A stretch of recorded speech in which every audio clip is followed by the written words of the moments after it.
रहीम अस्सलाम वालेकुम नादरीन, आप यूट्यूब चैनल देख रहे हैं। मैं इमरान खान हूं। मैंने नादरीन कई दफ़ा पहले भी आपको कहा कि अगर बेवकूफ़ों के सर के ऊपर सींग होते तो मरियम नवाज, इनकी हुकूमत के लोग, ये पंजाब हुकूमत, ये 12 सिंगा होते सारे, इनके सरों के ऊपर 12-12 सींग होते और आपको नजर आ रहे होते। लेकिन बेवकूफ़ों के सर के ऊपर सींग होते नहीं है। और अगर ये सींग होते तो जो लाहौर का DIG है वो 18 सिंगा होता, 12 सिंगा भी ना होता। एतवार वाले दिन जनाब ने प्रेस कॉन्फ्रेंस की है और पुलिस के ऊपर आने वाले दबाव को कम करने की कोशिश की है। चंद चीजें मैं आपको बता देता हूं कि किस किस्म की गेम डाली जा रही है और किन चीजों की प्लानिंग की जा रही है। पहले ये क्या कह रहे थे, जरा गौर कीजिएगा।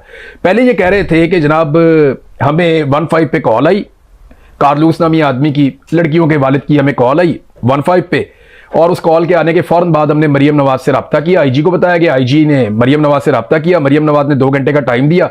हमने फौरी तौर पे लड़कियों को जाके ट्रेस किया, उनको वहां से बाजियाब करवाया। बाजियाब करवाने का मतलब यह है कि जहां पे लड़कियों को रखा हुआ है वहां से जाकर बाजियाब करवा लिया।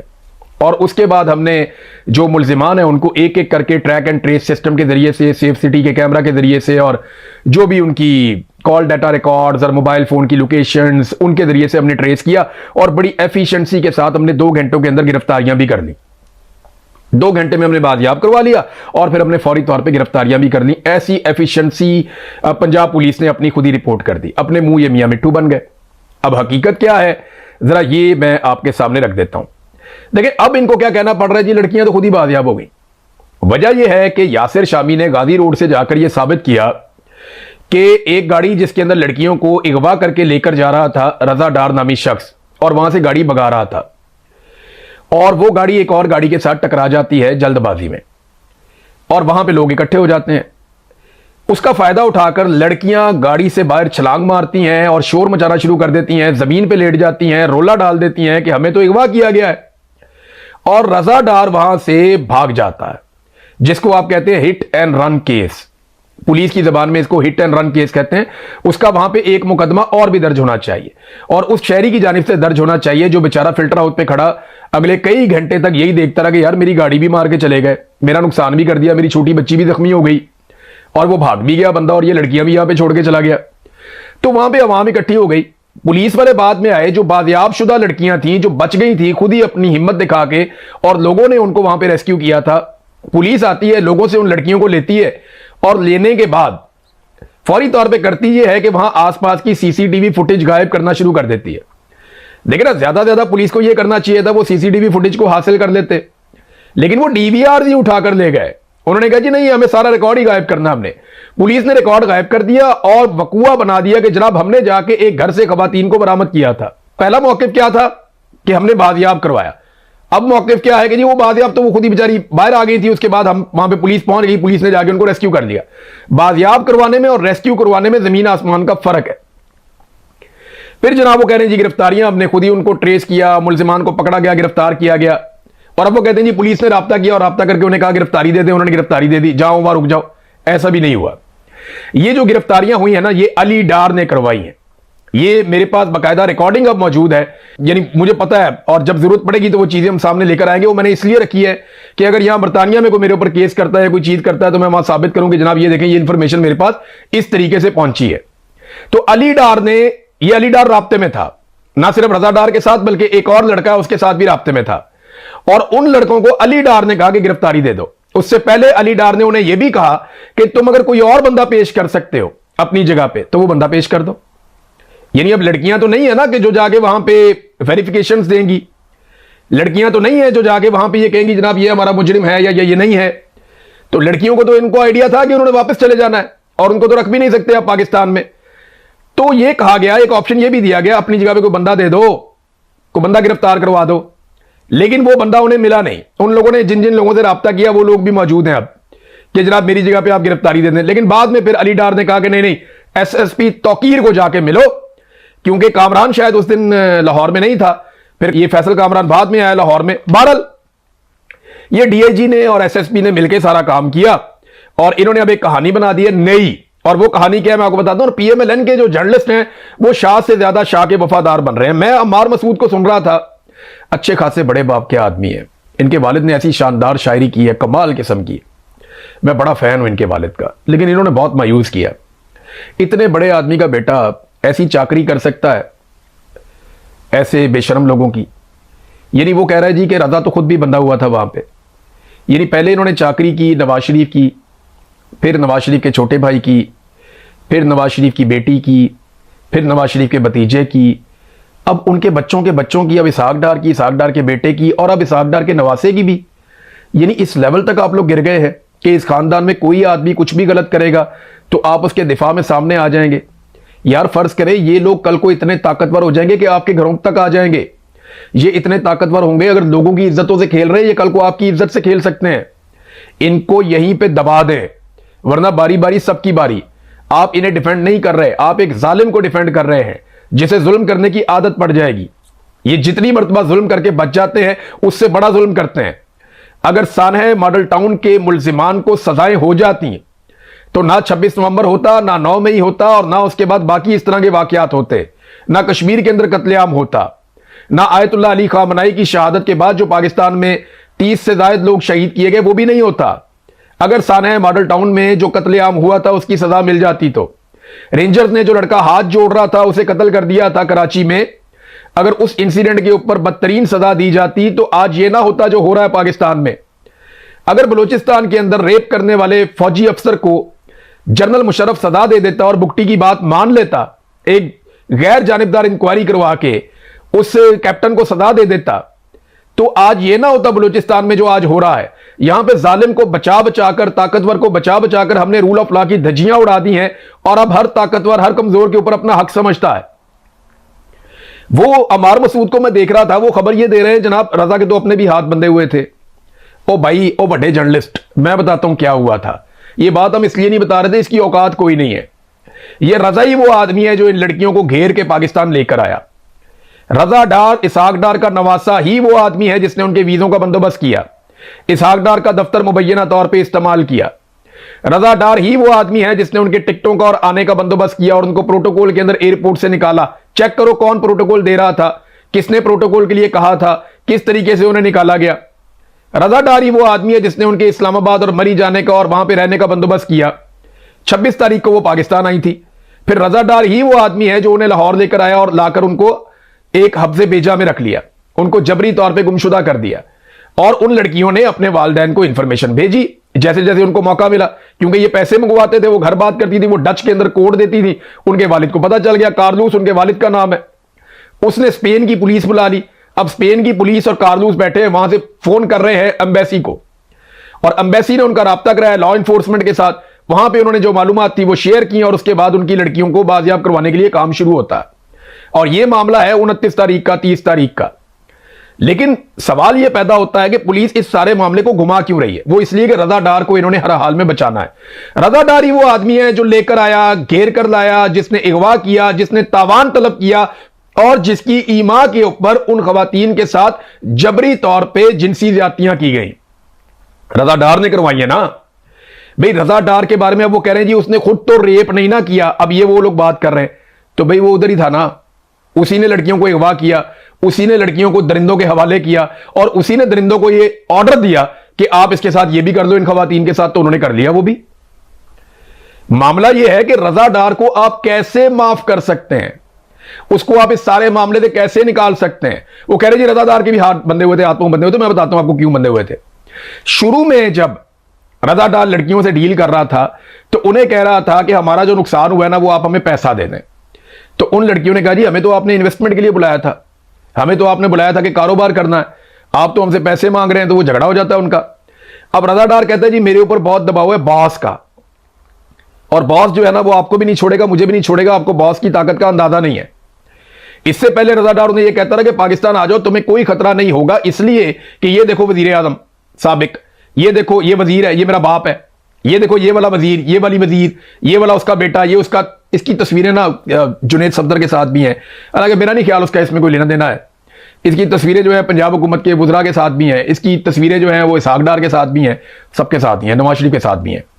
अब ये जो बंदा है रजा डार, ये है मेन मुजरिम जो घेर के खवातीन को लेकर आया और बाद में कहता है कि जनाब नहीं मैं भी बहुत मुश्किल में हूं और बॉस हमें नहीं छोड़ेगा, बॉस बहुत ताकतवर है।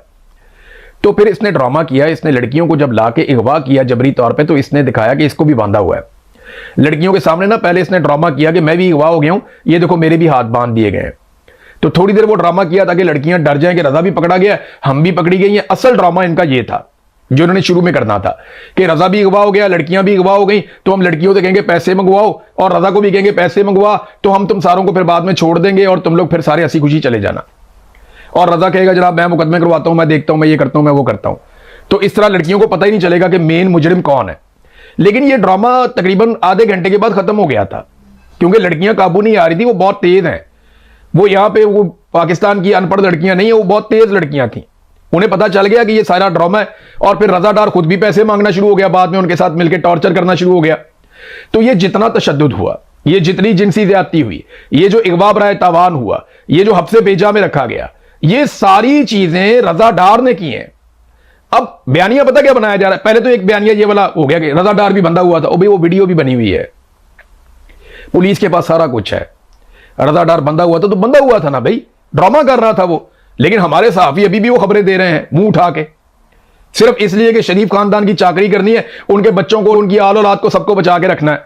ऐसा लगता है कि वो किसी खास नस्ल के लोग हैं, कुछ शाही खून है, और हम सारे कीड़े मकोड़े हैं जिन्होंने उनकी प्रोटेक्शन करनी है। ये तो तबकाती निजाम ऐसा तो वो होता था, ब्राह्मण तबका होता था, एक शूदर होते थे, वो उस तरह का निजाम बनाया हुआ पाकिस्तान में कि जनाब आपने उनको हमेशा प्रोटेक्ट ही करना है, उनको प्रिविलेज है, वो लोग, वो प्रिविलेज क्लास है, उनको किसी चीज कानून भी उनको नहीं पूछ सकता। ये तो इस तरह साबित कर रहे हैं। अब नाजरीन जो रजा डार है वही मरकजी मुलजिम है। अगला जो खेल है वो भी मैं आपको पहले बता देता हूं। अगला खेल ये है कि अब पुलिस ये साबित करने की कोशिश करेगी कि रजा डार का किरदार सिर्फ लेन देन के हद तक है। याद रखिएगा मेरी बात, ये लिख ले आप कोरे कागज पे। पुलिस और अदालत अब ये साबित करने की कोशिश करेगी कि रजा डार का किरदार सिर्फ और सिर्फ लेन देन की हद तक है। ये पुलिस साबित करने की कोशिश करेगी, और यही अदालत के अंदर उनके वकला भी साबित करेंगे कि इसका तो सिंपल लेन देन का ताल्लुक था, इससे ज्यादा इसका कुछ किरदार नहीं है। लिहाजा लेन देन के मामले में इसने अपनी सहेलियों को बुलाया और यह भी पकड़ा गया और फिर यह भी फंस गया। तो इस किस्म की अब गेम डाली जाएगी जो सहाफियों ने थोड़ी तैयार भी की थी। तो गेम का एक हिस्सा तो एक्सपोज हो गया, अब दूसरा भी ले लें। इन खवातीन के ऊपर कीचड़ उछला जाएगा पाकिस्तान में। आपके बहुत सारे सहाफी उठेंगे जी ये तो कॉल गर्ल्स टाइप लड़कियां हैं, वो जो इनकी तो अपनी तरबियत ठीक नहीं है, और ये तो खुली डुली लड़कियां हैं, इनके तो जनाब पहले ये याशियां कर रही थी, ये देखिए इनकी तस्वीरें, ये तो मौजें कर रही थी, ये तो सेल्फियां ले रही थी। क्या अगवा हुई हुई लड़कियां ऐसी होती हैं? तो भाई 2-3 दिन शुरू में वो अगवा नहीं हुई, 29 तारीख को उनको अगवा किया गया, उसके बाद जो उनका रेप हुआ उसकी तस्वीरें निकालो, या चलो अगर आपने वीडियो निकालनी है या कोई तस्वीर निकालनी है तो वो वीडियो निकालो जहां पे उन्होंने रो रो के पुलिस को स्टेटमेंट दिए दोनों खवातीन ने कि जनाब ये देखो हमारे साथ ये कुछ इन्होंने किया है। तो अब इसको लेन देन का मामला बना के रजा डार को निकालने की कोशिश की जाएगी। फैसल कामरान ने जब ये किया प्रेस कॉन्फ्रेंस तो सहाफी चढ़ दौड़े, सहाफियों के साथ इन्होंने जुल्म कम किया। वो इतने प्रोफेशनल और पुराने क्राइम रिपोर्टर्स हैं, वो वहां पे अपने शिकवे शिकायतें उन्होंने शुरू कर दिए कि इन्होंने किया ही बहुत बुरा है, हर एक के साथ तो इन्होंने लड़ाई ली हुई है। पुलिस स्टेट बनाया हुआ ना पंजाब को, जब भी कोई सूबा या कोई इलाका या कोई शहर वो पुलिस स्टेट बन जाता है ना, पुलिस फिर खुदा बन जाती है, पुलिस फिर किसी को भी अहमियत नहीं देती। वो अहमद फराज साहब हैं, उन्होंने अपना शोर डाल दिया, उन्होंने कहा जी आप बड़ी ज्यादती करते रहे, आपने हमारे साथ इतना जुल्म किया, अब आगे हैं कि हम आपको सेव करें, हम आपकी जो है वो फेस सेविंग आपको लेकर दें, या ये मुश्किल वक्त है आपको हम इससे बचाएं। मुजाहिद शेख साहब कहते हैं जी आप तो मेरे दफ्तर पहुंच गए थे मुझे नौकरी से निकलवाने के लिए मेरी खबर की वजह से। तो वो डीआईजी के लोगों ने काफी वहां पे उसके ऊपर चढ़ाई की, लेकिन डीआईजी ये कहता रहा जी ऐसी कोई बात नहीं है। रात 3:30 बजे वो खवातीन जब गई यहां से एयरपोर्ट से तो उन्होंने कहा जी हमें पाकिस्तान से प्यार हो गया, हम आप लोगों से बड़े मुतासिर हुए, आप हमें पाकिस्तान का झंडा मंगाकर गिफ्ट करें। तो 3:30 बजे हमने उनको पाकिस्तान का झंडा मंगा कर दिया, पाकिस्तान जिंदाबाद के नारे लगे, और वो शर्म आ रही है थोड़ी सी भी। और बेशर्मो उनका रेप हुआ है पाकिस्तान में, तुम वहां पे फिर हुब्बुल वतनी का चूरन बेच रहे हो। ये हुब्बुल वतनी जो है ना, ये सिर्फ तुम्हारे बेचने का सौदा है, ब्यूरोक्रेसी का और पुलिस का और फौज का। मैं जब आईएसआई की कैद में था ना, तो मुझे ऐसा लगा कि 14 अगस्त आने वाली है, तो मैंने आईएसआई वालों से कहा कि यार मुझे एक छोटा सा झंडा ही ला दो, क्योंकि कैद तन्हाई में अगर आपको कोई छोटी सी ऐसी चीज भी मिल जाए ना तो आपको जीने की वजह मिल जाती है। वहां मेरा मरने को ज्यादा दिल करता था जीने से। मैं उनसे पाकिस्तान का झंडा मांगता था, उन्होंने मेरे से वादा किया था कि हम आपको ला कर देंगे, और 1 हफ्ता गुजर गया, उन्होंने मुझे पाकिस्तान का झंडा नहीं ला कर दिया। बाद में वो जो खाना डालने आता था उसने मुझे बताया, उसने कहा जी पीछे से इंस्ट्रक्शन आई है कि आपको पाकिस्तान का झंडा भी नहीं देना, कपड़े का इतना था झंडा देते तो क्या फर्क पड़ जाता है इन्हें, ये हुब्बुल वतनी का चूरन जाके ना कहीं और बेचो, हम में मुहिब्बे वतन जिन्होंने मार खाई, अपने जिस्मों पे जख्म खाए, उसके बावजूद पाकिस्तान जिंदाबाद का नारा लगाया। जब मुझे लटा के टॉर्चर करते थे ना और मारते थे, मैं तब भी पाकिस्तान जिंदाबाद कहता था। ये जब रिटायर होंगे ना वो बेशरम सारे जो मारने वाले थे, वो अगर किताबें लिखेंगे और मैं जरा भी गैरत हुई तो वो अपनी किताबों में लिखेंगे कि हम उसे मारते थे और वो कहता था पाकिस्तान जिंदाबाद है, पाकिस्तान जिंदाबाद है। और इस पे मुझे और मार पड़ती थी कि तू पाकिस्तान का नाम ना ले। पाकिस्तान जिंदाबाद के नारे से ये इतना चिढ़ते हैं बेशरम। हमने हथकड़ियों में पाकिस्तान जिंदाबाद का नारा लगाया, उस जगह पे पाकिस्तान जिंदाबाद का नारा लगाया जहां पे ये सोच भी नहीं सकते। ये हमें उब्बुल वतनी का बताएंगे कि जनाब इन्होंने उन औरतों को, हम बेवकूफ हैं, हम रोटी को चोची कहते हैं कि तुम 3:30 बजे रात को उनको ब्लैकमेल कर रहे हो, उनको झंडा पकड़ा रहे हो और वहां से तुम उनको झंडा देकर भेज रहे हो पाकिस्तान का। वो पाकिस्तान के बारे में क्या इमेज लेकर गई है पता है तुम्हें? हुकूमत वक्त के बच्चों ने उनको बुलाया था और बुलाकर उनका रेप किया है, उनके साथ जनाबिल जबर किया गया है पाकिस्तान में। और वो पाकिस्तान को अच्छे नामों से याद रखेंगी सिर्फ इसलिए कि पुलिस ने उनको बाजियाब नहीं करवाया। वो खुद ही एक गाड़ी से कूद गई थी और उनको इस बात का पता है कि इन मुल्जिमान का तुम कुछ नहीं बिगाड़ सकते। आज अगर ये टेस्ट केस है ना तो एक ही सूरत में याद रखिएगा, मरियम नवाज के दौर में अगर रजादार बाहर आ गया या उसको जेल में या थाने में, मेरे लोग हर जगह पे हैं, मैं पाकिस्तानी हूं ना, हर जगह पाकिस्तानी बैठा हुआ है, तुम्हारा बाप भी नहीं रोक सकता इंफॉर्मेशन आने के। हम अडियाला जेल के अंदर से इंफॉर्मेशन निकाल लेते थे, आजकल नहीं निकल रही, मैं मानता हूं इस बात को, लेकिन निकल आती है कभी ना कभी, वहां से और इंफॉर्मेशन आ जाएगी। हम तुम्हारे इदारों के अंदर से इंफॉर्मेशन निकाल लेते हैं क्योंकि हर जगह पाकिस्तानी बैठा हुआ है और उसका दिल दुखा हुआ है। तुम इसे प्रोटोकॉल दोगे, हमें पहले पता चलेगा कि तुम इसको प्रोटोकॉल दे रहे हो। तुम इसे सहूलतें दोगे, हमें पहले पता चलेगा तुम इसे सहूलतें दे रहे हो। तुम इसकी मुलाकातें करवाओगे, हमें पहले पता चलेगा कि तुम इसकी मुलाकातें करवा रहे हो और हम हर चीज एक्सपोज करेंगे। ये रेपिस्ट है, इसने रेप करवाया, ये इगवा बराए तावान कर रहा था। अगर ये आदमी मरियम नवाज के दौरे हुकूमत में कोई सहूलत पाता है या अदालत इसको बरी करती है या अदालत इसको जमानत देती है, तो फिर ये तासुर 100% पक्का हो जाएगा कि मरियम नवाज ने पूरा जोर लगाकर अपने बहनोई के भांजे को बचाया है। और ये जो ये मरियम नवाज इन एक्शन, शर्म तो नहीं आती इसको प्रेस कॉन्फ्रेंस करते हुए, इन बेशर्मों को, मरियम नवाज इन एक्शन। वो ये बनता है यार एक डीआईजी का? वो यार तुम पढ़े लिखे आदमी हो, तुम सीएसएस का एग्जाम देकर आए हो जो उसके पूरे खानदान में कोई नहीं दे सकता। वो बेचारे मैट्रिक रो रो के करते हैं, धांधलियां कर करके, नकलें कर करके वो पास हुए हैं। उनकी कैपेसिटी इतनी नहीं है कि 4 किताबें उन्होंने पढ़ी हुई हो। अभी थोड़े दिन पहले मरियम नवाज ने कहा जी मैंने जेल के अंदर किताबें पढ़ी हैं। बताया ना कौन सी किताब पढ़ी है? ये मुझे पता है कि वहां बहुत सारी किताबें रखी हुई थी कि चलो किताब पढ़ के अपना टाइम गुजार लेगी, लेकिन इसने किताब पढ़ के टाइम नहीं गुजारा। इसके पास मोबाइल फोन था चोरी का, जिससे ये टेलीफोन कर रही थी, गुड़ियाबाजी, पीछे सबके साथ राब्ते थे। तो बाद में फोन पकड़ा भी गया और वो वीडियो मैंने देखी है जब फोन पकड़ा गया, कैसे इन्होंने धमकाया भी था। तो नाजरीन, ये रजादार को बचाने की पूरी कोशिश की जाएगी। समझें जब रजादार बाहर आया तो मरियम नवाज का इंसाफ सिर्फ इतना ही है। और वो कह रही है सीसीडी इस मामले को डील नहीं करेगी, इसको पंजाब पुलिस डील करेगी क्योंकि मुल्जिमान की जेब में पैसा है। वो अली ज़ई ने बड़ी जबरदस्त बात की, यानी उन्होंने सारा वो कलम ही तोड़ दिया। उसने कहा जी सीसीडी का जो पिस्तौल है ना वो सिर्फ उस नेफे में चलता है जिस शलवार में पैसों वाली जेब खाली हो।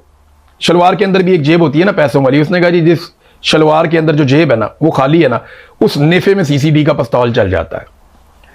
तो अब यहां पे उल्टा काम हो गया, रजा डार का पिस्तौल जो है या इसाक डार का पिस्तौल वो सीसीडी के नेफे में चल गया।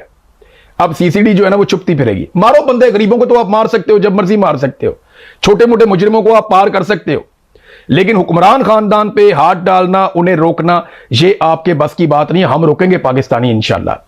हमें पता है ये आग हमारे दरवाजों तक आएगी, लेकिन हम इस आग को रोकेंगे और ऐसा बुझाएंगे कि दोबारा ये आग लगेगी नहीं।